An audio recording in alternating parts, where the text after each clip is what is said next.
between the hedges. Some other news from the SEC this morning. Mississippi State coach Sylvester Croom has resigned. Croom, 5 seasons in Starkville, lost 8 or more games, 4 of those, and had trouble on offense in virtually every season he was there. Perhaps the blow that led him to make this decision, a 45-0 loss to Mississippi yesterday that he said he just didn't see coming. You see the offensive ranks under Croom all 4 years, or all 5 years, I should say, and updated through Friday's games.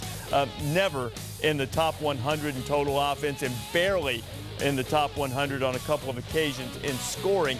Mark, you're the one that broke this story with the decision that Sly Croom made to step down as head coach. And I think it was an emotional decision for Sly Croom. I think after the loss yesterday, I think he was distraught. But the bottom line is, when you go 21-38 over the 5 years, he did bring them to another level. They went to the Liberty Bowl and won that game last year. But I think at this point in time, you have to look at the entire picture of what's going on. You have to still applaud Mississippi State and their administration for hiring the first African-American coach in the SEC. He had a 5-year run there. He did a decent job. He raised them to another level, but I thought it was time for both ways to separate at this point. Well, it might be, but I can tell you this, in coaching, it's such an emotional game.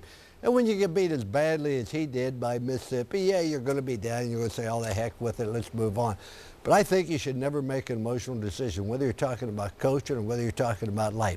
Get away from it for a week. Settle down. If you still feel that way a week later, then fine. Then that's a proper decision. But I see so many people make an emotional decision and regret it later. And the other thing, I think he was frustrated with his offense. They didn't score a lot of points. And every year they couldn't come up with enough points. The defense played hard for him, and his players played hard. And he's a well-respected man across the country. Absolutely. He will coach again. It may be in the SEC. Who knows? He will coach in college football or the NFL. His coaching career is far from over. You know, that's the one thing you wonder about coaches, how emotional this was for him, because earlier in the week, prior to the Ole Miss game, he had said that he would be open to making staff changes if that's what it took to get the offense going in the right direction. But then Sylvester Croom has decided to end his tenure at Mississippi State, stepping down after 5 seasons. Still to come here on the Best Buy